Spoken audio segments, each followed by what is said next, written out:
Welcome to this latest edition of the Real Deal Podcast on this 24th of May 2020. As I'm, of course, joined by one Robert Sapp. How you doing today, sir? Doing well, doing well. Happy Memorial Day weekend. Yes. Happy Memorial Day weekend to everybody out there. Hope you're enjoying it, being safe. We are going to, of course, discuss episode 9, season 1 of The Wire. This was a major episode, big episode to say the least. I love this episode, which a lot of things, a lot of moving parts, a lot of stuff going on.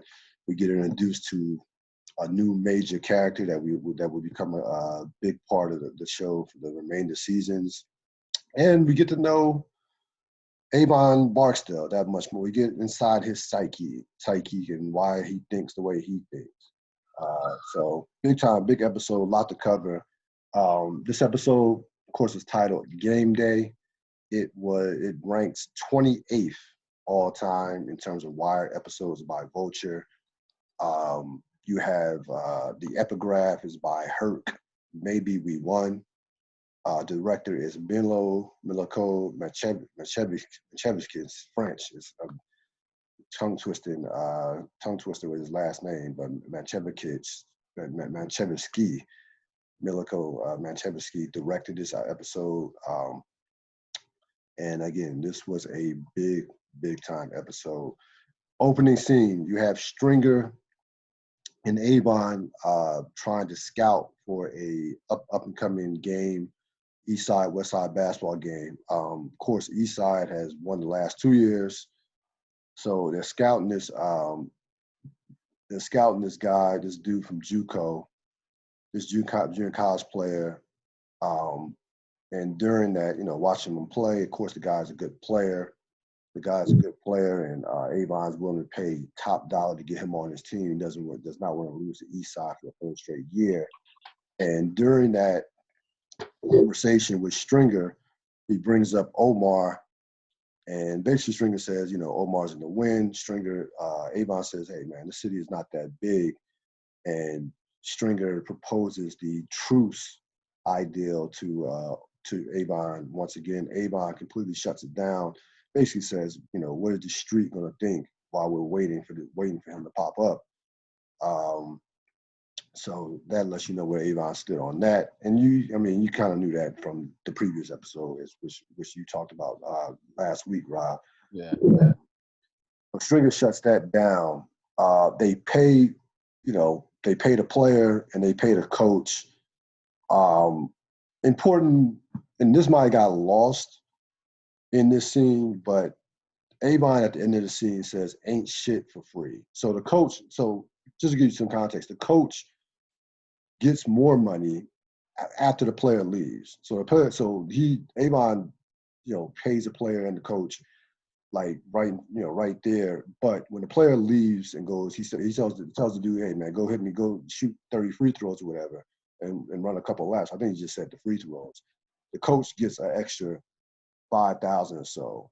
And then Avon retorts, ain't shit for free, laughingly. And so the reason why I bring that up, when he says ain't shit for free, that could be a complete deep dive in terms of this drug game, this life ain't shit for free. And I thought that stood out to me. That stood out watching it now compared to the years past, that line he had at the end of that scene. What were your thoughts? Yeah. Great opening scene. It'll tie into what we eventually learn about the Barksdale crew and like how much money that they make. I think I count the total of it in this beginning scene. 10 for the player, 5 for the program, 5 for the founder's fee, so $20,000. Yeah. And just like, Avon's just nothing's free. Just that's part of doing business. And so, he could throw $20,000 out there just to get somebody to play in a basketball game for one game. whatever, whatever the series looks like. So that just speaks to just kind of like the kind of money that they bringing in. And in terms of Avon and Stringer with the Omar conversation. Yeah, like you said, you talked about it last week, and you said it kind of be broken down in the beginning episode of this week. And that's the show doing its thing. They don't leave nothing up for chance, but they did it in a way that is like not talking at the audience. There's another scene that's coming up that's kind of similar to that. Lot more complicated, a lot more moving pieces to it. But they're breaking down like the difference between Stringer and Avon, which we talked about last week. And so they're just being very explicit about it. Like Stringer, like you said, proposes his plan. Avon kind of gives his retort. Like we had heard Stringer's plan before, but we hadn't heard specifically what Avon thought about that plan. And so in this scene, we kind of get Avon's response to that. Let's just chill and wait and see. Yes, Avon. So Avon desperately cares about his reputation. He, like his brand, we're talking about games and titled Gameday, his brand, he cares about the brand, the kind of tied into like sports and athletes with their reputations and brands. Avon's brand is everything to him. And that means in terms of his street credibility and his name and his reputation, it means everything to him. And you can kind of get some insight into that with this in terms of this particular scene. So you have D'Angelo and Wallace. Wallace, of course, finally comes out of his room, talks to D'Angelo. Wallace, it's clear that Wallace wants out. Lets D'Angelo know about the Brandon thing and what the killings have messed him up. They talk about going back to school. Of course, he's been out for a couple of years now, so he had to enroll as a freshman, as being 16 years old. D'Angelo gives him some money, and D'Angelo lets him know, like, listen, you got a good heart. You don't worry about this drug thing. I'm giving you this money. He says, I don't want to play anymore. Wallace says, I don't want to play anymore. And D'Angelo gives him money. Yeah, Wallace was kind of didn't want to take the money, but D'Angelo said, hey, you ain't got to do nothing for it. Just take it. And then D'Angelo, and then that's how that scene ends. What were your thoughts about that interaction between Wallace and D'Angelo? Yeah, I mean, like this is an episode where everybody, like, where all the cards just kind of like go on the table, right? Like everything, not everything, but they've been setting up a lot of stuff, and like now they're just kind of like saying it, kind of plain. Like we've been talking about like the difference between or the similarities between D'Angelo and Wallace this entire time, and then in this scene they just name it. Wallace clearly says, "I don't want to do this anymore." He clearly says, the thing bothered me, and I don't want to do this anymore. And we see exactly how D'Angelo feels about it. D'Angelo's like, you don't have to do this anymore. You actually have a good heart. You actually have brains. Like, you can do something else other than this. Essentially saying, I believe in you. And here, take this money just to exist. But you don't have to do anything for it. And then furthermore, I think this is in the same scene when he goes back over to Bodie and Pooh, right? This is in the same sequence, right? Yeah. Yeah. Bodie asked about Wallace. So that, yeah. Yeah. So essentially, I mean, they're the ones that D'Angelo's talking about in terms of like, you have a heart compared to these others, particularly Bodie. And so he's like, just leave him alone, let him be. And so that's, I mean, like, he's essentially just co-signing on D'Angelo and how, on Wallace and how Wallace wants to just be left alone, just be out of this game.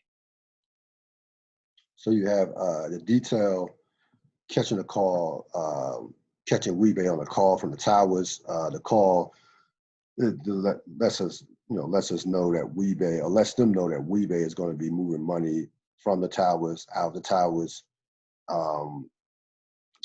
And of course, Weebay would be pulled over later on. That would lead to him being pulled over by Herc and Signer, not Signer, Herc and Carver, with the $22,000 coming out of the towers. Again, adding on to what we talked about earlier in terms of how much money that the Barksdale are just dealing with. And that was just coming out of that was coming out of the towers. That money came out of the towers. So the detail catches Weebay on a call, which leads to that, leads to the scene of Herc and Carver busting Weebay and Savino with the money. And then, of course, they take the money. What are your thoughts on that sequence? Yeah, I mean, like, there's a bunch of different things going on in that play in this scene. One, it's like it's starting to you're getting a sense that the detail kind of is on it in terms of like they know how, or they think they know how the Barksdale crew maneuvers, and people are getting more intelligent about like what, or just more used to like what a detail means. So that's on one end.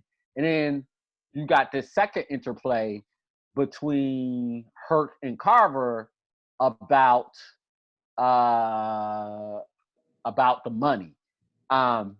And like where back in the day, just a few episodes back, it would have been no thing for them to take that money. But they starting to, at the very least, Carver's starting to think a little bit more about like how they're doing things. And so it's like on one end, it's showing how the detail has evolved, both as a unit and as people, in terms of like how they view the game. And then on the other end, it's also setting up how far they have to go, as we'll see fairly shortly. Yes. You have Bubbles, Waylon, and Johnny down the pit. They're putting out testers, so a bunch of fiends and drug addicts are just all around. Bubbles and Johnny are down there to get testers. Waylon is down there to get his nephew out of the pit and try to get his nephew on the straight and narrow. His nephew, probably early 20s, is a crackhead, and he, they passing out these testers. They're jumping all over, the fiends are jumping all over the place for these testers to get these testers on the ground as Bodie tosses them up. And Waylon lets Waylon lets Bubbles know that, look, this guy right here, I'm trying to get my nephew out. He's nowhere near his bottom. He says, which is the sad part about it. He's not even close to being to where he wants out, or to where he's even suffered, which is the sad part of this scene, considering how young he is. Basically, it says he's gonna get another at least 20 years of this before he really hits his bottom, and you see that, and you see Waylon, Waylon and Bubbles kind of connecting. What were your thoughts on this scene? Yeah, the age that he names is 24. His nephew's 24. 24, yes. And so I mean, like, this scene is to set everything up with Bubbles. Like, the juxtaposition is Bubbles looking at the he even says, like, I'm young at heart, but Bubbles looking at the kid who's 24, who Waylon is of course correct, because that's how it's presented, that he's not near at his bottom, but that's just juxtaposed, not just to, but it does an excellent job of just kind of like juxtaposing like where Bubbles is at, right? Like, Bubbles is not 24. He's been in this game for a very, very long time. And so while this kid can't see his bottom, Bubbles definitely can see his bottom. He's been at this for a very long time. And it also kind of like serves to set up the dynamic of the relationship between Waylon and Bubbles. No question. Yeah, Freeman, Prez, and Signer So Freeman puts Prez and Signer on the Barksdale's money. So he has them go, chasing campaign reports, collecting campaign reports. He goes to collect campaign reports. They go to try to connect any companies and businesses that are going to be linked to the Barksdales, in terms of the money, in terms of the paper trail. And Freeman repeats what Daniel said to his wife in the previous episode. When you start chasing the money, you start chasing drugs, and he says you chasing drugs, you get drug dealers. You start chasing the money, you don't know where the fuck it's going to lead to. And we get introduced to now how we get another aspect, another part of how big the Barksdales are in terms of what they're connected to, in terms of the type of businesses they're in that go beyond just drugs. Because they're going, companies, properties. Then like I said, Freeman goes to the office and tries to chase down, collect financial campaign reports from the Western District, which will lead to big things. Put a bookmark next to that, because that will lead to some shit moving forward in further episodes. So now, again, getting back to game day, Freeman's kind of like the coach out there saying, this is the game plan, this is what we got to do to execute it. We got to, go deeper and deeper if we want to, find. Now I think at the point they realize that this case is much bigger than just, busting some drug dealers. What were your thoughts on this scene? Yeah, this is where I really appreciate a show like The Wire. A lot of shows wouldn't take the time to explain that part of it and what was going on. And so as I was sitting there and listening to Freeman explain all the details, I'm looking at it, I'm just this is really, really complicated. Really complicated and challenging for me to follow in the moment. But I appreciate that they took the time to kind of explain the ins and outs of it, particularly this part, the rules. I think everybody essentially understands the rules of engagement with the Wire in terms of busting drug dealers, but in terms of going after the money, way more complicated. And yeah, I just found myself really appreciating the time that they took to break down all the different ins and outs they have to do just to kind of get the initial fingerprints on it. It's not even this is directly going to lead to Avon, but they need to do all of this in order to build the case around Avon, and these are the steps that they're going to take to do that. And also, to your point, it just really shines a light on the scope of the Barksdale organization, and also just shines a light on how intelligent Freeman is on this. I think if you juxtapose Freeman to McNulty is very instinctually based. He's a very instinctually smart detective. But beyond the instincts, Freeman's just super, super intellectual about how he goes about his business. And I think this scene did a really good job of showing that. Yeah, Freeman is a detective who will not cut any corners in terms of skipping details. He doesn't skip steps. So every steps that other cops would not be willing to take, or would maybe too lazy to take, or we talk about deep diving scenes and deep diving subject matters on this show. He deep dives cases, and he's just a extreme attention to detail. And that's what you love about the Freeman character. There's not gonna be any wasted motion in terms of what he's gonna do, what he's trying to do, and he knows, because he's been around for forever. He knows what possibly this could lead to in terms of chasing the money, what it could possibly lead to. He doesn't know exactly, but he knows that there's some bigger fish to catch, other than just the basic, buy and bust drug deals. So yeah, you definitely appreciate the attention to detail that took with this scene. This is a scene that you might have to replay a couple times to get kind of grasp everything that was going on and all the moving pieces that it had. So you have Bubbles. Bubbles goes to steal some drugs from a local dealer, a corner dealer, and he steals the drugs.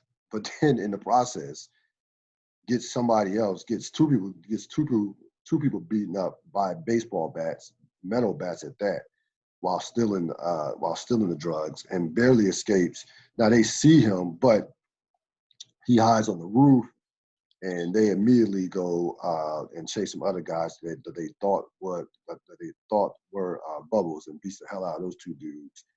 And it turns out that Bubbles was duped with some baking soda at that, which makes him feel that much worse later on. What were your thoughts on Bubbles in this scene?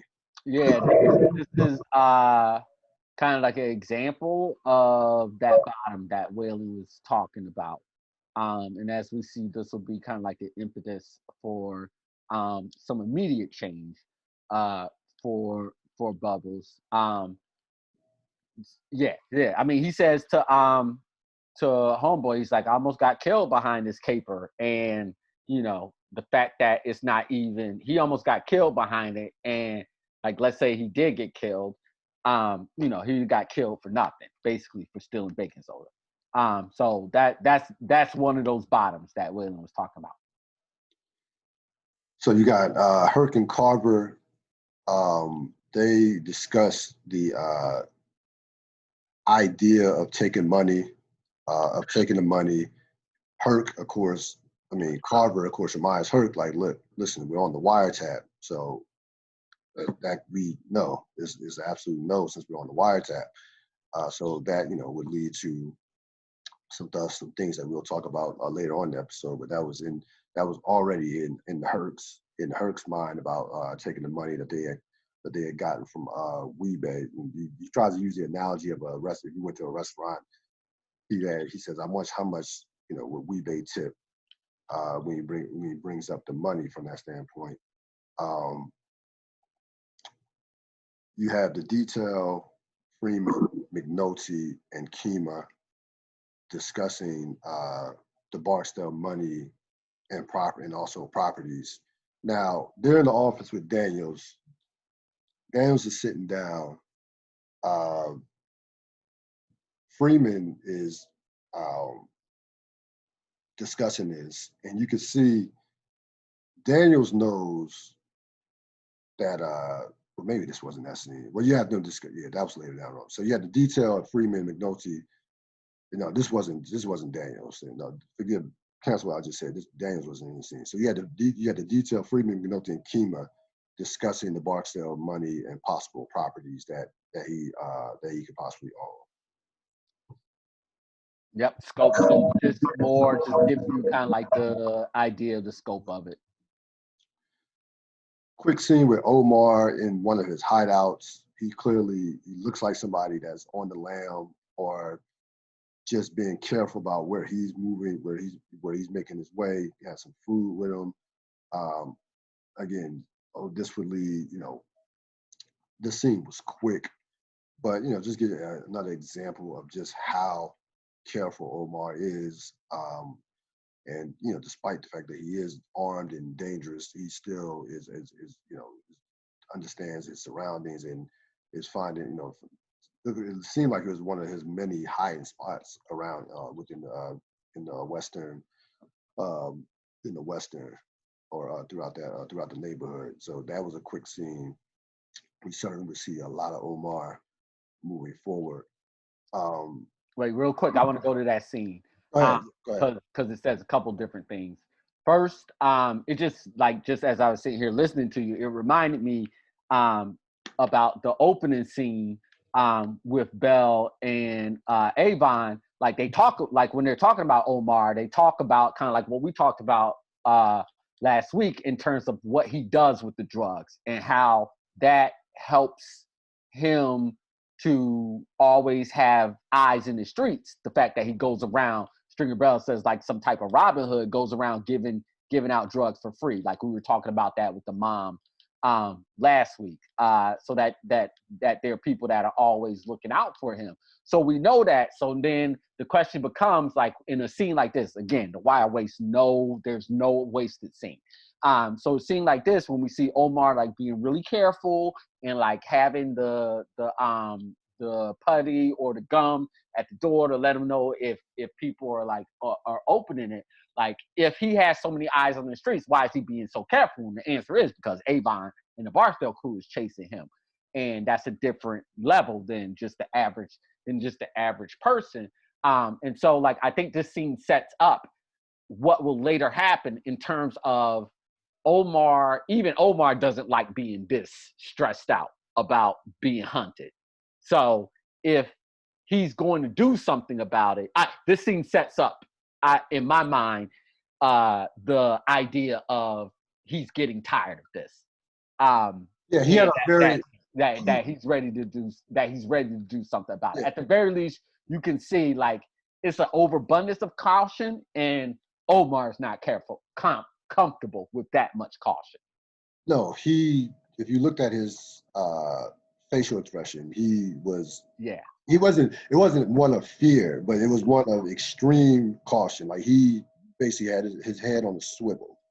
And we know Omar is all about swag. Omar likes to stick his chest out. Omar likes to move when he wants to move. This is not him moving when he wants to move. This is him moving out of caution and he looks like somebody with a $10,000 bounty on his head, right, without question. So Omar, to your point, if you even look at his body language, he's kind of squinting down. He's kind of like, this is not how Omar likes to move at all. Omar, he likes to stand up straight. Omar is a lot of pride, chest out. Omar walks like a gunfighter. He's like a gunfighter with the fastest gun in the West. He likes to move like that in terms of just how he moves in general. So no, this is not, like you said, he does look uncomfortable, and you could definitely see it in his mind. Like, look, it's like enough of this shit. A move has to be made, which will lead to things, like you said, lead to further moves down the road in this episode. Carver, Hurt, Press, Minotti are listening to listen to Poop have phone sex with some girl, which Poop, by the way, shouldn't be on the phone, but he's a youngin' that doesn't know better. So Poop is on the phone with this girl having phone sex. And to your point, this could easily be brushed off as one of these laugh track scenes, but the end of the scene completely dismisses that, and we hear Poop discuss Wallace and thinking about, thinking that Wallace did to the girl and thinking that Wallace was getting high. And that, of course, that was the major part of that scene, despite the comic relief with the phone sex and what have you. Yeah, and it also kind of like restates the rules of The Wire, and how you can't just listen in like forever. Like you got to justify why you are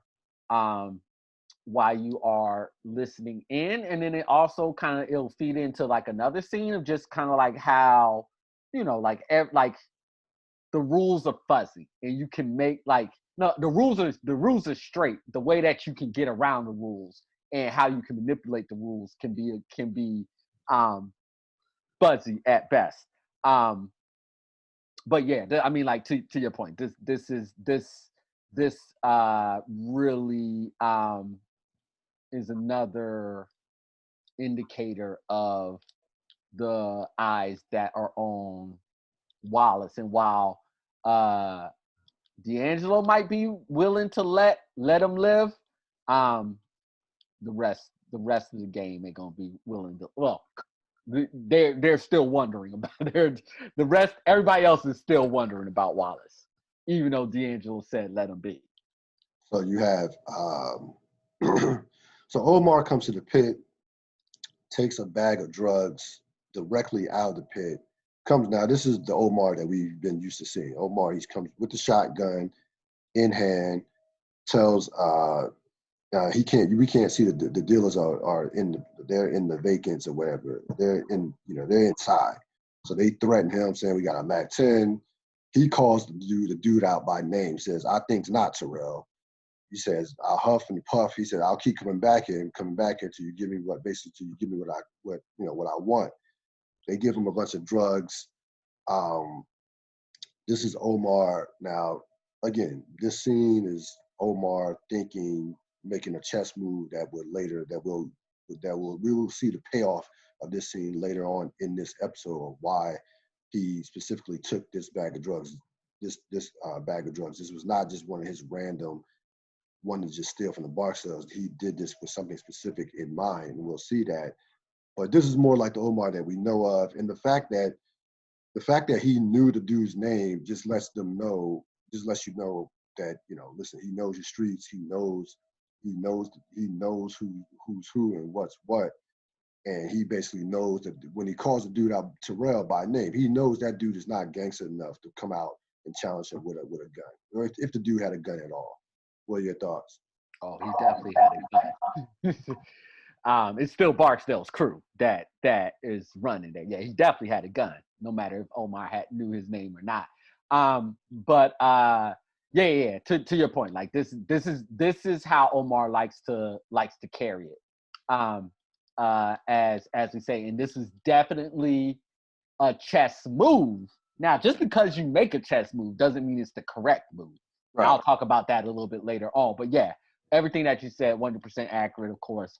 This is the way he likes to carry it. This is the chess move. This kind of like, that's why I wanted to point out that scene of like he's getting tired of just like being in hiding. That's not Omar. So he made a move. He's making a move.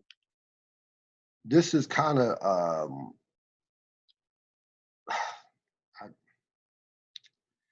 like going for it on fourth down, because he's risking his life right here. Like you said to your point, they definitely had a gun in there. This is a bunch of Barksdale soldiers. He's going to be outnumbered. So he is, using his savvy, using his reputation as a way as a means to intimidate, which they know Omar is a straight up killer, and it works in his favor. Like you said, he's desperate at this point, somewhat desperate at this point. This is a risk. This is a very risky move, to say at least. But if you want to win the games, you can't play it close. Getting back to last week, the game is out there, play to get played. If you want to win this game, you're gonna have to take risks. In this drug game, there's no playing it close and conservative. And this move is definitely one that, like you said, he does not. He's tired of hiding, and this is more like the Omar that we know coming out of hiding and gets the drugs. And again, put a bookmark next to those drugs. That was just not. It wasn't just a random robbery. So Poop sees Wallace buying drugs. Wallace goes and buys drugs in the corner. Poop sees Wallace buying drugs. You can put a bookmark next to that as well. What were your thoughts on that scene? Yep.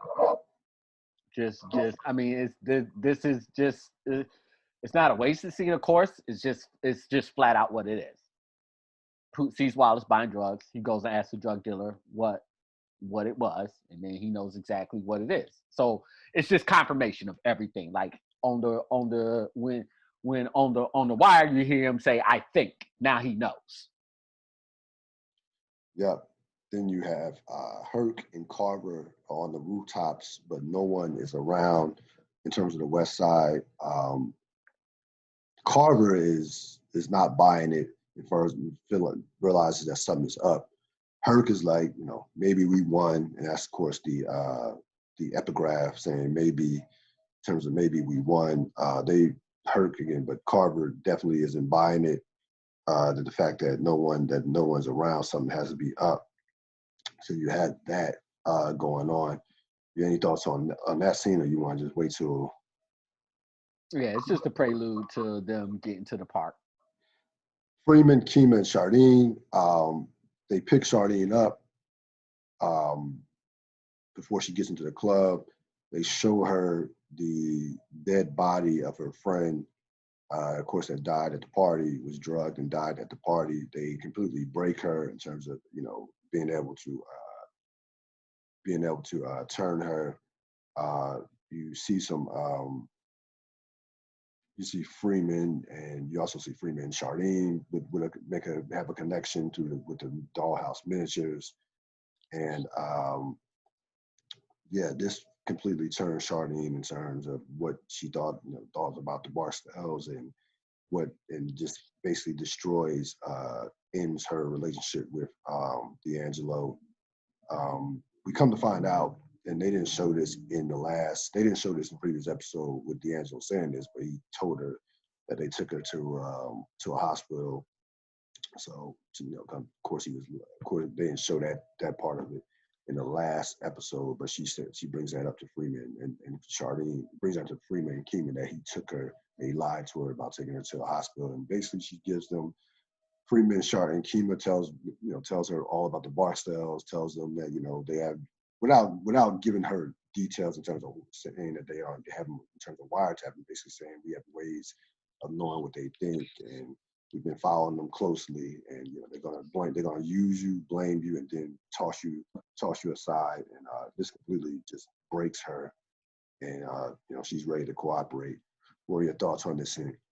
Yeah, it's wild, man. This is wild because like it's one of those dualities, right? Like where like I understand why things are happening the way they are, but it's still fucked up nonetheless, right? Like, because at the same instance, they're talking about how the Barksdales are going to or want to use her and use everybody, everything like that. That's exactly what they're setting Charlene up for. They're setting up to use her. Yes. Because yeah. So it's like you understand why, but it's still fucked up. Because this is like the reason why they identify her is because she's a citizen. She's not in this game at all, like not even a little bit. And so they're going to ask her to put her life on the line eventually. I know I'm getting ahead of myself, so let me stop. But so that was my kind of like the other. I mean, like everything functionally in the scene, like everything fits. It makes sense. It makes sense how they pressed her, how they turned her. It makes sense, you know, why they're doing everything that they're doing. But just as I was watching, I was just like, yeah, they're saying it is manipulation. It's absolutely still manipulation. And it just struck me like how they're using how people are using her in order to use her for their ultimate needs as well. I mean, what did we mention about Freeman last week? Justified means to an end, and that played right into this scene. It's just like Freeman is, you know, he's similar to McNulty from the standpoint of he still wants, he's all in this case right now. So he wants the Barksdales, he wants this case as well. But he just goes about it more careful and with more sophistication than one Jimmy McNulty. But he wants his case badly, as well. Make no mistake about it. So you have that going on. Bubbles goes to his sister's house and asks her to if he can stay there. She's reluctant at first, but ends up giving him the key to the basement. Tells him don't even think about coming upstairs, or I'll call the police. She has a little girl, and you know this was a powerful scene if you've known anybody with an addiction, or known or have that connection, because you can tell that she's been through it with him time after time. It's just not the first time. He's probably stayed with her, and just that, you know, it's like there'll be people out there watching the show and be like, why the hell would you let him back in your house knowing he's a crackhead? Well, it's his sister. It's his family. It's his sister. At the end of the day, it's his brother. It's her brother. So it's not that cut and dry of like, hey, you know, you don't want these drugs around my daughter, or don't want you nowhere near my family. It's not that simple. And I'm glad the way she played it, the actress did an excellent job of playing it. Like, I don't want you to stay in here, but I'll give you another chance. What were your thoughts? Yeah, I agree. Tough scene to watch. Yeah, everything that you said, I 100%. There's literally nothing to add to it. Tough scene to watch. All those different dynamics. So you have Herc and Carver realize there's a game between East and West Baltimore. Bodie and Poop pop up, and once they see them, that kind of tips them off that maybe that Avon is there. They contact. So Signer. So now Signer gets a photo, has a photo of Avon, and he makes Avon, and then they get it back. They relay that back to the detail. Now they're at this park with this East West Baltimore basketball game. That's why there was nobody around for West Baltimore in terms of being on the corners and in the pit. And now the detail wants to see Avon. So before I get to them following him, with McNulty and Daniels, what were your thoughts on this part? Yeah, I mean, so I just watched the episode, so I have a very clear picture of everything that happened. And so Herc and Carver are at the basketball court or watching through the, at the park, yes, the gate through the behind the fence, and Poop, I believe it was Poop. It might have been. It was Poop and Bodie. No, there's Poop and Bodie right there. I'm just trying to think of who was the one who actually said, "Yo, look at Avon," because they were just like look at how he's coaching. And so then Hurt goes up, whispers to Carver, "Hey, Avon is there." And so then they make the call back to Daniels, and then Daniels it's like, "Hey, can you?" Yeah. They call Signer, and then Signer says to Daniels, "Hey, we might have Avon possibly there." And so this is the beginning of the part that I was talking about in terms of the detail thinks they have the rules of engagement and know specifically how they move, but they're about to find out that they're a little bit far behind. So before they roll out from the detail, Daniel says, mount up. We want to follow him. We're going to follow him. We just got an eyeball witness on him. We just got an eyeball on him, possibly at this game. McNulty is reluctant.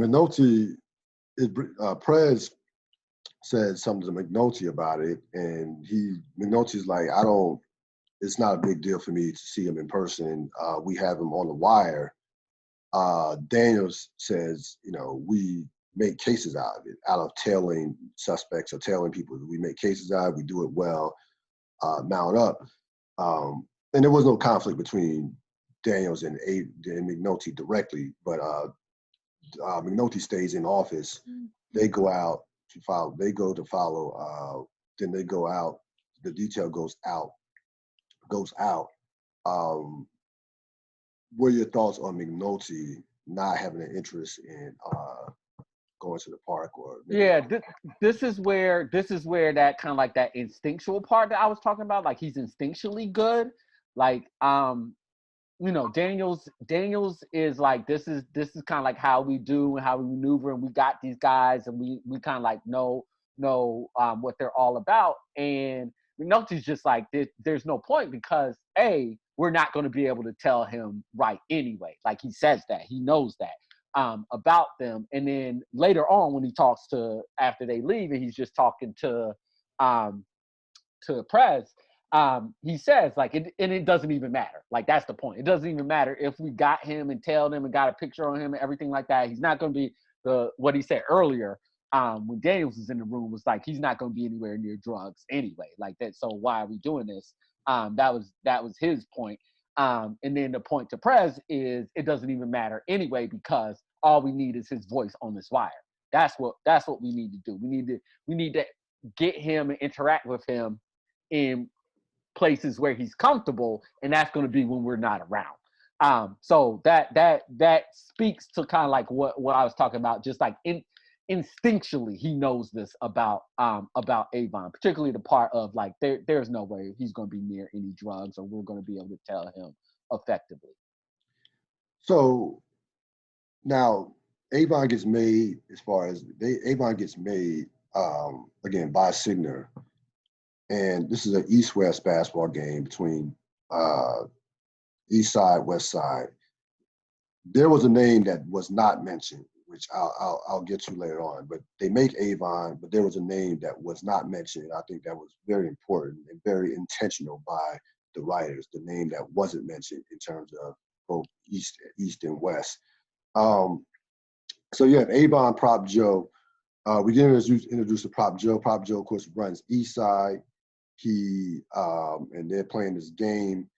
Prop Joe completely outmaneuvers Avon in terms of hustling during this game. Avon, of course, had the dude who, by the way, was an actual player or played over in Europe. His name is Maurice Blanding. So he played in Europe for a couple of years. So he was a real ball player during this particular time. He's on Avon's team. Avon's team, of course, is winning in the first half. They're about 12. At halftime, Prop Joe says, Prop Joe, and which will become one of his famous lines, proposition for you. I'm gonna bet how about $100,000 on top of the bet that they already have that the winner has to throw a party for whoever wins at Druid Hill Park, and of course bragging rights between East Side and West Side. So $100,000, you bet some $100,000. Prop Joe has a guy on the bench who is the best player on the court. He brings him in the second half, and then East Side wins the game on a controversial call where the Avon, where the guy West Side player got fouled. The West Side player got fouled. West Side player got fouled. The guy from East Side makes a game-winning basket. I think he dunked. I think it was a dunk, and they won by 1 point. So Avon completely loses it. Approaches the official. Completely rips the official for not making the foul call. And there's so many layers to this scene. This is an unbelievable sequence. Avon says, the ref says, okay, completely scared shitless, as he should be, and says, hey, maybe I could put some time back on the clock. We could have a do-over. Avon flips out, completely says, you're talking about doing it again. He says, quote, you're talking about a do-over. That's not how the game is played. Immediately after he says that, when Avon says that's not how the game is played, the camera goes immediately to D'Angelo's direction. And you see D'Angelo, who's at the game as well, which I thought was important. Avon tells the official, Avon was just as upset of the official not standing up to him as maybe that he was the fact that they lost the game and made a bad call. So Avon tells the official, you can't just let any motherfucker stand. He's like, you can't just let any motherfucker get in your face. So then he tells him to walk away, and then he makes peace with Prop Joe, saying, hey, it's all good. We'll pay you. We'll pay you, but we'll throw the party for your peoples at Druid Hill. So in that scene, you had Avon. You see the many layers of Avon as far as what he stands for, what he believes in. Avon has a code. Avon has a code and has a way that he thinks shit should go. I think the intelligence of the writing I was impressed from the standpoint of a lot of drug dealers would have just kingpins would have just snapped on the ref, maybe not killed him, but maybe did something in the future, or maybe actually forced him to put time back on the clock and do it again. Avon doesn't believe in that. That's not how Avon thinks. The game is over. We lost, even though I know the call was fucked up.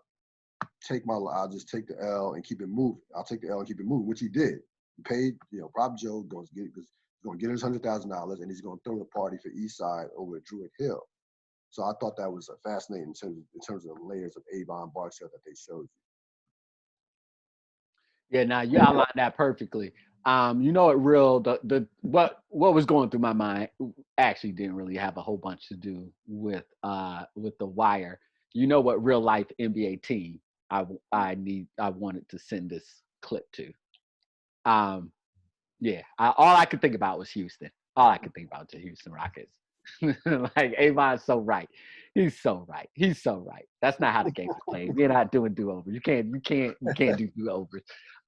So literally that I mean, you outlined it perfectly. I have nothing else to add except I hope the Rockets got shown this season. That's it. No, you cannot have no do-overs once the game is over. No do-overs. There's no do-overs. What were your thoughts when the camera went to D'Angelo? I think I think D'Angelo is becoming more and more sensitive to like what is going on around him as he wants to further and further distance himself from this life. So I think that's another quick instance of just with the look being like no parts of this game or all parts of the game are becoming uncomfortable for D'Angelo. Yeah. I mean, he wants out of the game, but he also, when Avon says, the do-over part, I'm sure D'Angelo wants to would like, if he could do it over again, that he would choose a different line of work and a different life. But that's to Avon's point. There are no do-overs. So yes, yeah, no, there are no do-overs.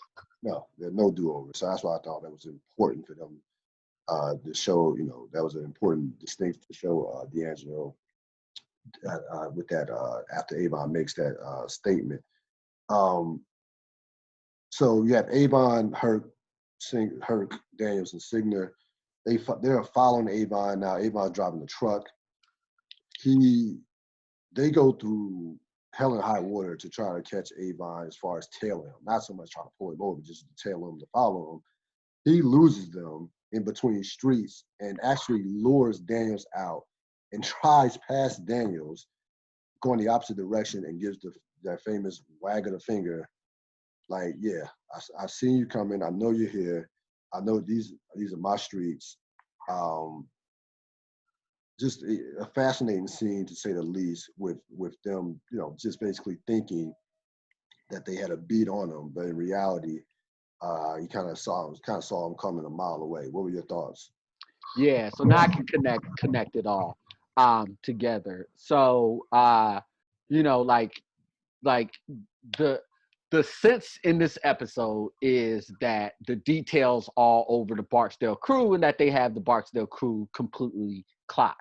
And this scene kind of like epitomizes the arrogance of it, of that thought process. Like you said earlier, they made Avon. Well, Avon wasn't really hiding. The cops are hiding. They're trying not to be seen.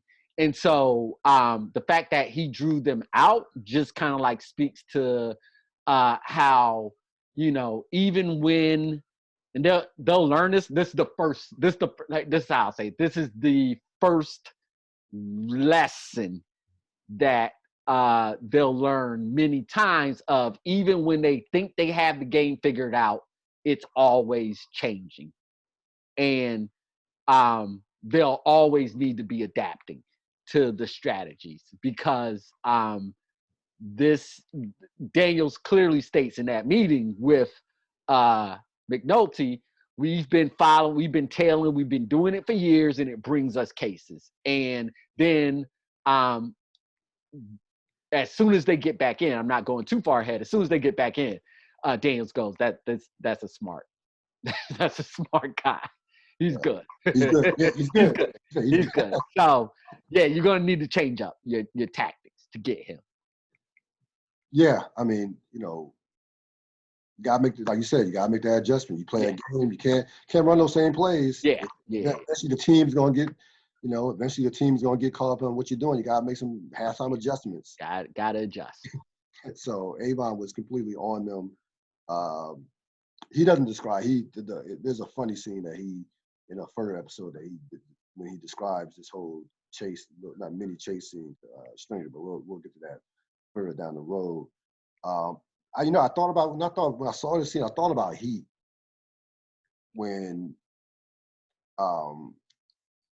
they were after De Niro and company, and they're at the junkyard, and Pacino and them, Pacino realizes that they just got made. So so Pacino, in thinking that he's wasn't going to catch De Niro at this point, but in thinking that they were trying to case out what they were looking at with the scrapyard, but De Niro lures them into the scrapyard just to make them, and Pacino says, hey, "Damn, this dude's good." He says, "You know what? We just got made." And Pacino and De Niro's on the roof or whatever, where Pacino can't see him taking pictures of his whole police crew. That's what I thought about with this scene. Like Avon just completely outwits them as far as how he lures them. Lures Daniels out to kind of taunt him, but I thought about that scene. I thought about that scene, the heat scene, when I rewatched this again. Well, I mean, like it's in both. It's a great comparison because in both scenes, like there is an element of gamesmanship that's there, but we're forgetting the practicality of it, right? Like in both of those things, it's about finding out who is tailing me. Like Avon doesn't know who's tailing him. That's the point. He doesn't know. So he's trying to lure them out is to figure out who is actually after them. The game is the game, as the episode is titled. So of course there are people out there always surveilling, always chasing. Both master criminals know that in the Heat reference as well, but you still need to know who it is in order to try to come up with an effective strategy or whatever. And so it's definitely both scenes, of course, TV, movie being written very well. There's the heightened level of gamesmanship that's there, which is awesome as a viewer. But then there's also the practicality of, this group is tailing me. They know who I am. Now I need to know who they are.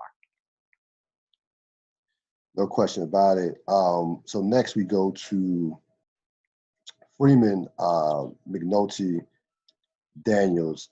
Daniels is sitting down, and Freeman begins to discuss Avon's money and businesses and the political contributions. And as Freeman is talking, you see Daniels just kind of doesn't say anything, but his body language says it all. He knows that he knows in order to catch these guys, they're going to have to dig deeper and deeper.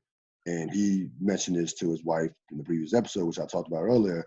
You start chasing the money, you don't know what it's going to lead to. And at this point, he wants no part of making any connections with discussing political contributions. There's one thing chasing Avon's, finding that Avon owns properties and things that has more money or makes a lot of money. But it's another thing with opening that Pandora's box with those political contributions. He wants no part of it. Even Freeman even says, I know you don't want to hear this, but this is what it is right now. This is where we're at in terms of this case is bigger than the Barstow's at this point. Yeah. So let's pull the bell back for real now, since it's out there and they've said it a number of times now, and the implication's very clear. So they make that statement, you follow the money, you don't know where the money's going to lead. We know very well where the money's going to lead. That when that statement's made, it's not made and I'm not even just talking specifically about the show, because they outline specifically where that money's going to lead right now. But it's implied in the statement. When you follow that money, that means it goes everywhere. What that means is it goes to politics and it goes to white people. It's just that simple. It goes to people who are in control of the decision making and the policies that affect the police department and their budget, particularly talking about this show, but as we will see in future seasons, as we know in real life, affect everything. And so that's what that essentially means. Like this war on drugs is bullshit, as the central thesis of this show as well, because all it is designed to catch is Black people that don't have a lot of money. Let's keep it all the way real. Now, since it's been put out there, right in there, that's what he means by drug dealers and drug users and drug dealers. That's Black people, period. And where the money goes is to white people and politicians. it'll be represented in a black politician. But I mean, it plays itself out in a myriad of ways over this. And so that's that fear in Daniel's face. He knows where it's going. He knows where it's going. And he knows that will put the brakes on everything, not only the detail, but his career and anybody else's career that he cares and he loves about it. So that's fear that you see from him, because he knows what that means. If it touches politicians, then it becomes radioactive. This case becomes radioactive. And so it's a fear for himself, of course, but it's just a fear in what it will ultimately mean for anybody that's involved in this, because that's the third rail in everything. But particularly in this show, that's the third rail of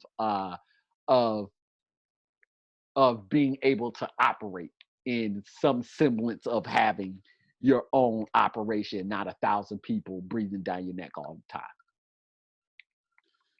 And this is right up Freeman's alley. Freeman wants to chase the money. Well, Freeman absolutely. Yep, keep going. Herc, Daniels, and Carver. So Daniels calls Herc and Carver into his office. There's about $7,000. $7,000. Thank you. $7,000 missing from the money that they took from Weebay. They had courses all on the wire. Of course, Herc and Carver didn't take it. The money fell through this wheel thing that broke inside the trunk. So it fell through that. They are going through it like, their lives depended on it, trying to find it. And Herc finds it, and Herc's facial expression, once he found it, was priceless. Carver, not Herc. I'm sorry. Thank you. Carver. Carver's facial expression was priceless. Like, Carver was, they basically tore apart their car to find this money, and Carver knows that probably won't be trusted. They probably won't be trusted completely by Daniels again. So I think it was relief, and it was also the reality of what that relationship could be like moving forward. He says to Herc, you thought I took it, or they basically chide each other, thinking, he looked at Herc when Daniels first approaches them about it and says the money's missing. Carver thinks that Herc took the money. So just kind of rewind it back for that.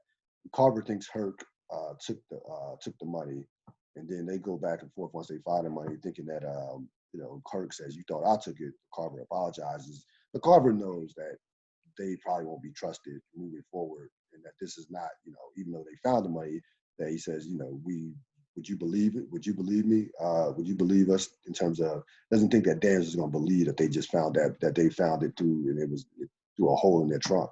What were your thoughts on that scene?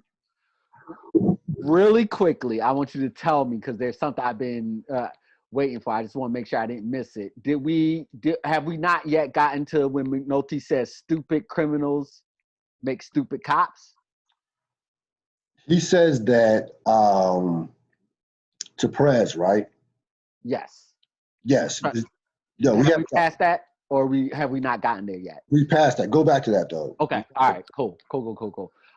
So yeah. So just to pause it, I'll get to that. Get to the Herc and Carve scene.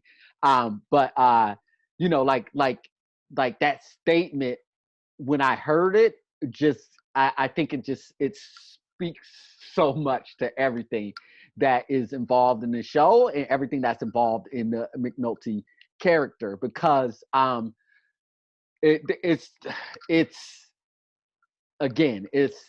has a lot of duality to it, because it's like McNulty and Lester in particular will talk a lot about, this case and career case and put it in kind of like a moral standpoint. But that statement implies the just kind of the gamesmanship that's involved. And like there's a pride in catching a Barksdale or taking this type of crew down. And there's a lot of ego that's involved in that A lot of times it's not necessarily about like the right and moral thing to do in these. Like, we got to get these guys because it will end drugs. Again, like that leading more into like the entire like war on drugs and all that's bullshit. The maybe we won kind of being in jest.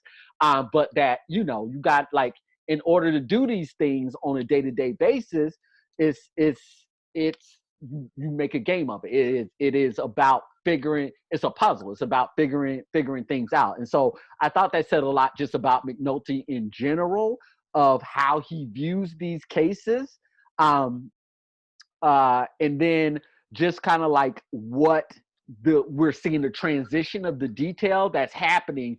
Even though they're still making silly mistakes, they're not making just the big dumb idiot mistakes. They're getting smarter. They're getting better by chasing the Barksdale crew. They're getting better at their craft by doing that, because the Barksdale crew is smart. And so in order to get them, they have to use smarter and smarter techniques. And so, you know, again, like The Wire is The Wire for a reason, and this episode's called The Game. And it's called The Game for a lot of different reasons. And is multi-layered. And so that's one aspect of the game that I wanted to point out. Now, getting back to stupid, silly mistakes people are still making, you have Herc and Carve, who are not evolving at the rate that everybody else is kind of evolving out. The reason that Carver thinks that Herc took it was because Herc was the one who was talking about taking the money. And if Carve hadn't pointed out the fact that of The Wire, then who knows what would have happened. And so you have a situation where, you know, we've all been in these as kids, as people, where it's like you're not in trouble because you didn't do it, but it's something you would have done. And so you kind of feel the pangs of like, yeah, I didn't do it because it was the right thing to do. I did it because I didn't want to get caught. Yeah. And now the thing that I didn't want to do because I thought I was going to get caught, now, you know, Lieutenant Daniels, i.e. your parent, your mom or whoever, your caretaker, thinks you did it anyway because it's something that you likely would have done or had done in the past, which is more their guilt. Like, this is stuff that is not past reasonable things that they would have done that Daniels knows of them doing or knows the whiff is around them. So you got all that playing in, and then you got essentially the question of loyalty, right? Like, what does that look like, and what does that look like for them in this unit, and then what does that look like for them in particular with Daniels? And so you got all those different factors in play, but the fact is that that Herc and Carve, just perception wise, are not at the level or advancing at the levels as pretty much everybody else on the squad is. Yeah, they're stuck, and there's a they're stuck, and there's a reason why, there's a reason why that they don't get the respect that they claim they don't get. There's a reason why. They're the reason why they don't get that respect, because of that lack of growth, and that lack of just evolution. So they're like, okay, they're not on the bench, sticking with the theme of game day. They're not on the bench, but they're not going to be given more they're not going to be given more playing time based on that lack of evolution. Like, we're not going to give you something that's so important that to where if you fuck it up, it can jeopardize our case. So you can take these pictures, you can you kind of do the I want to say, getting back to, you can kind of do the Fredo Corleone, Mickey Mouse stuff, and now that's important. That's somewhat important, but nothing that's going to jeopardize. They're not going to be given anything that's going to jeopardize this case based on that lack of evolution. I think that's evident. That's been evident up until this point. So we have Omar, Prop Joe. Omar gives the drugs that he robbed from the Barksdale pit to Prop Joe in exchange for some contact information to be able to get to Avon. Prop Joe gives Omar, gives Omar the number to Weebay. Of course, we'll talk about that in a later scene, but he gives number to Weebay. They page. They when they contact them for that game, when they contact them for the game, they contacted Weebay. So there's no direct contact. I think the thing to take away from this scene is there's no direct contact to Avon. They paged Weebay to get to Avon, and you have again Omar risking a lot by coming into Prop Joe's place. Prop Joe says, "What's gonna make me from taking your shit right off your hands and throwing you out of here?" Omar says, "Hey, if Avon's out of the picture, then the towers are open, are a free market." So Prop Joe gives him the contact information in exchange for the drugs, and you have the first meeting but not certainly the last meeting with Prop Joe and Omar, and we get to know Prop Joe and how he maneuvers that much more. What were your thoughts on this scene? Yeah, I can't talk about the scene until we get to the end. Okay. Yep, makes sense. So we have, the end is right here. We have Avon, Weebay, Omar, and Orlando. So Avon, Weebay, and Orlando are at the club, at the strip club. The night is over. Girls are going up. The girls are going home on their way out. Orlando's counting the money, and and Avon is very specific in terms of how he wants the money. So you got my hundreds, my 50s, my 50s. So he, Orlando's basically saying, "I'm on it." They decide, to get a bite to eat. He sends Weebay out to get something, to get a burger, get something to eat. And then when Weebay leaves, he gets a page from a couple minutes after Weebay left. He gets a page from Weebay saying it's an emergency 911 call on his pager. Gets it multiple times. Orlando hands him the phone, and right away, Avon says, we have rules. So he decides to walk outside to a close nearby payphone. Of course, Omar is outside waiting for him to come outside. Omar decides to call his pager once again. As soon as Omar sees him out there on the phone. You have Weebay coming around the corner. They had cheese fries, and then of course Avon knows at this point that it's a setup, it's a hit. He dies behind a car as Omar takes 2 shots at him. Weebay shoots Omar in the arm. Tells Avon to stay down, and you see the episode ending with a phone hanging off the hook. Yep. So this is kind of the culmination of everything that we've been talking about in terms of what I would just say Omar's restlessness that morphed into arrogance, and that morphed into a huge mistake. He says it himself. If you come at the king, you bet not miss. It's just that simple. You can't, if you're gonna make that play, you can't mess that play up. You just can't.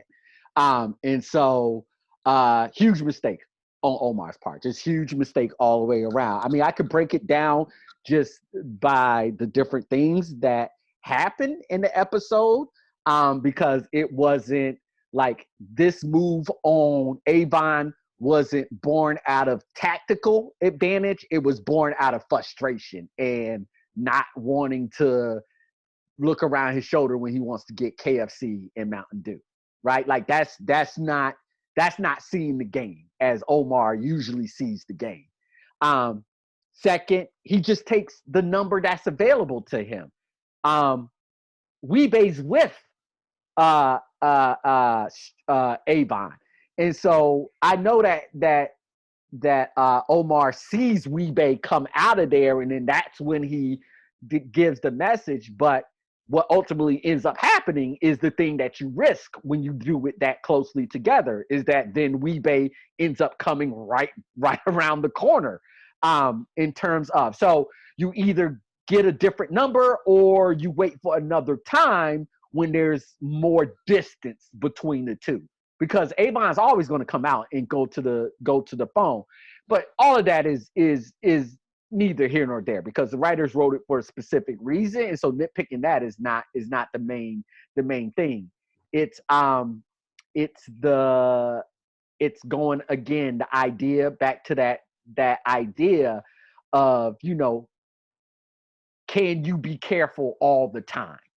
No one in this game can be careful all the time, not even the mighty Omar. And we see it here very early on, which is awesome, because it plants the seed that nobody is infallible in this game, and nobody in this show is infallible. That they're all capable of making big time mistakes. And no matter how this plays out in further episodes, which we'll see, this in itself was a big time mistake by Omar. He played this wrong. I disagree. Nope. I know, and now I'm ready to have this debate. Go ahead. I disagree. I think Avon made the mistake, because first of all, we getting back to what we said earlier. Omar is on the is running for, is not running, but he has a bounty on his head, and this is, again, you're right. You come to King, you best not miss. You can't miss. You best not miss. You best not miss. But he's in a position to where he's one guy, and he has, like, it's like you have to take this shot, because you might not get a better shot. And he just missed. He got a great. I mean, he got what he wanted. You get Avon in the open, and you get Avon in the open. When is Avon ever going to be that vulnerable again? So he has the number, and he has the pager, so he could simply do it at another time. He has all the mechanisms to get him out by himself. Plenty of times. There's plenty of payphones. There's plenty of payphones. I mean, he does. Payphones, but he doesn't know when Weebay is going. Like, to your point, doesn't know when Weebay is going to be around. He can clock him. That's what Omar does. That's what he does. It's a mistake. It's inherent in the title of that. You come at the King, you bet not miss. You can't miss. You can't. It's that simple. I understand where you're coming from, but to me, is the position that he was in, because this bounty is only going to increase. The pressure on him is only going to increase. I think it was worth the shot to take Avon. But that's why I say it's not. You can't. It's not worth it to take a shot. You have to kill him. That's what's worth it. That's what erases all the bounty and everything off his hands. Because if you miss, everything is now worse for you. Everything is worse. Like, now the bounty goes up. Now you have their full attention. Now you have the organization. Like, everything is worse if you miss. Other than him getting shot, I don't think it could get any worse. I think yes, because you just said the bounty is on him right now, right? Like, right. So if you come at the King and you miss, what's going to happen to that bounty? It's going to get less? No, it's going. I mean, no. Everybody's going to go, oh, let's chill, let's be like. And if you miss, will Avon be more relaxed now or less relaxed? No, but we can't give too much away, because. No. I'm not giving too much away, because I'm saying we can't give too much away. We can't give too much away as far as Avon's reaction. Yeah. I'm not saying anything specific plot points. I know you're not saying that. Let's keep that in mind. But it's logical. But it's logical in what we're talking about here. We don't have to give anything away, because it's logical. If you miss the King, the pressure will intensify. It is that simple. You don't have to know anything about anything.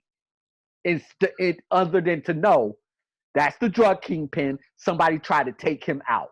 and they missed, what is his reaction going to be?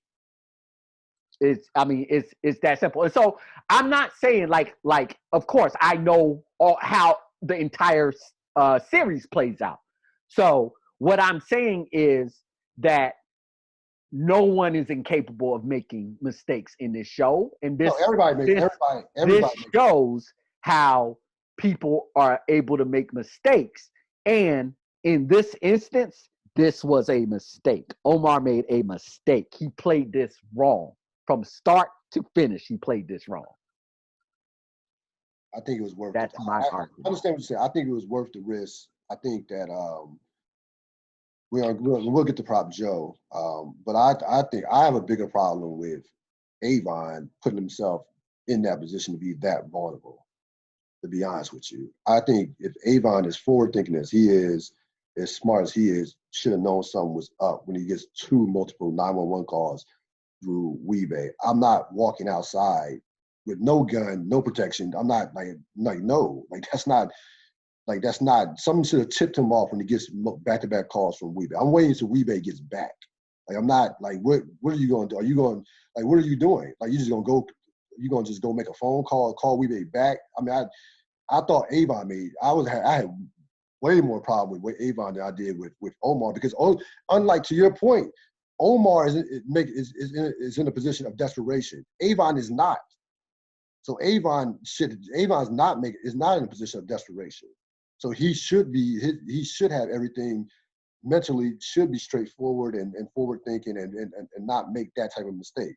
I can understand Omar's mistake out of the position that he's in right now, not Avon. I disagree. So you don't think Avon made a mistake by walking out? I don't like, I'm not like, it's not point counterpoint. Then I think that the mistake that Avon makes shows how much of a mistake then you definitely can't miss. If Avon makes such a huge glaring error, then Omar can't miss. So it's even more compounded on Omar. Omar doesn't come out of this looking good in either way. And so if Avon makes his bigger mistake, I don't also think Omar, you're the one who said Omar is in a desperate situation.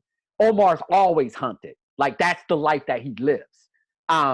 He purposely goes after Barksdale because he wants the bigger wolf. We know this. So no, I don't think Omar is in desperate straits at all. I think Omar did that out of frustration, as I outlined before. And then if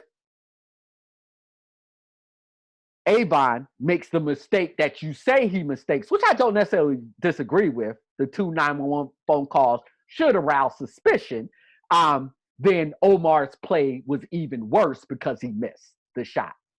It's right there. You come at the king, you bet not miss. You have to make the play that assures that you kill him. It's just that simple. So, if that play isn't available to you immediately, then you don't make that play because you cannot miss. I completely understand where you're coming from. I thought it was worth the risk for Omar, but you're right from the standpoint he does not. First of all, he gets shot. All right, number one, was lucky to survive, but he doesn't come off.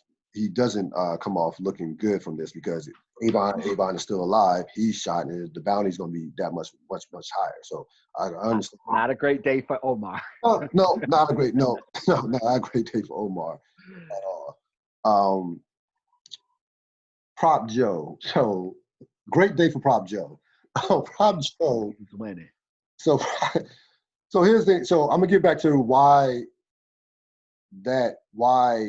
Prop Joe's name was not mentioned when the detail was scoping out Avon at the basketball game. There's a reason why, because Prop Joe is inconspicuous. Prop Joe he just wants to sell it, wants to handle his business and keep it moving. He doesn't want to be seen. So there's a reason why that and I don't want to give too much away moving forward for Prop Joe, but that's not by accident that Prop Joe's name is not mentioned, because it is East Side versus West Side, and Avon's name is mentioned as the Kingpin West Side, but there's no mention by the cops of Prop Joe at all, and that was not unintentional. The Prop Joe character, of course, is played by the late Robert E. Chu, who passed away back in 2013.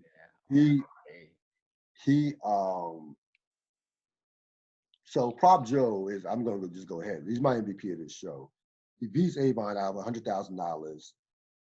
He almost gets Avon killed without even remotely tracing back to him.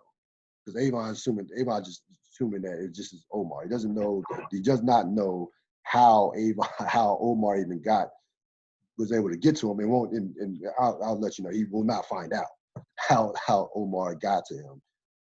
So a brilliantly played by Prop Joe to get the $100,000 to beat Avon out of $100,000, hustle him during the game, and to almost get him taken out by Omar without anything tracing back to him, which we know moving forward will become a recurring theme for one Proposition Joe Stewart. I thought that they introducing this character was essential from a standpoint of just giving you there are different ways that drug kingpins go about it, as far as personalities, as far as the way they do business. So I thought, I was like very essential to introduce this character to the show at this point. What were your thoughts on Prop Joe's introduction? Yeah, I'm going to be. I mean, like the Wire is the Wire for a reason, and it was just it's. I can't talk about Prop Joe without talking about a lot, so okay. I'm going to not do that, and so it is the Wire. The Wire is the Wire for a reason, because the way that they introduce Prop Joe is very inconspicuous, which A, goes into the character that they will build of him, and then B, also goes into how far thinking this show is with its characters. And so that's about all I can say about Prop Joe without going into detail. Yeah. Who was your MVP? That's a great question. This episode was very kind of like spread out amongst the characters. If I had, I mean, like, oh man, like Prop Joe won. Prop Joe won in this. Like, just without even without putting any background knowledge, what happened in this episode, Prop Joe hustles Avon. So up until this point in time, Avon is presented as the top kingpin. Now we know that there's somebody who is his equal in terms of rank, and then just hustled him out of $100,000 extra. So it appears to have at least outmaneuvered him in this one. And then, as you said, without even knowing anything else that happens after this, at the very least, he put Omar on arrival, and without the whiff on him, just within this episode. And so, it's harder to have a better episode. It's hard to have a better episode than that. So I can't disagree. Prop Joe's the winner, especially since no one else won in this episode at all. The other person I was thinking about was Charlene, just because I don't know what the actress's name was, but as I was watching, I was like, yo, she gave a hell of a performance in this episode, and just the range of emotions that she had to kind of like deal with, and so that would have been my other choice, Charlene, but just based off the performance that the actress gave. But in terms of just who won this episode, you can't argue against Prop Joe. Prop Joe won. Yeah, Prop Joe had a big episode, and again, getting back to the title, Game Day, a lot of games were being played in this episode, and whether you can Prop Joe versus we see the beginnings of Prop Joe versus Avon. We see Omar versus Avon, and how that how we're all into it now. It's all hands on deck from that standpoint. You see the police versus the police. Like they, you know, even though they make progress with finding out with Freeman and the information on the Barksdale properties and moving forward with that, they still somewhat can get out their own way within their own ranks with Herc and Carver and this perception that they possibly took the money.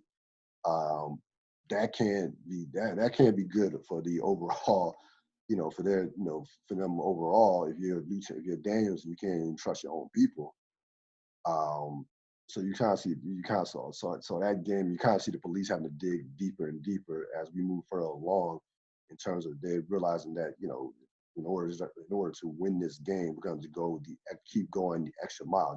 Just thought we can't go far enough in order to catch Avon Barksdale. So those stakes keep rising, and then you see players who want out of the game. D'Angelo wants out. Not all the way right now, but D'Angelo is not sure. We can say not sure he wants to play right now. Chardine wants no part of it. Wallace wants out. So definitely to get the title was apropos for what we saw over the course of this episode. Agreed.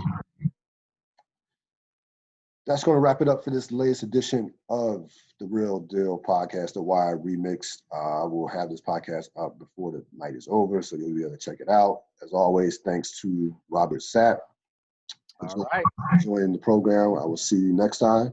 All right. Stay safe. Stay healthy. No question. You too, sir.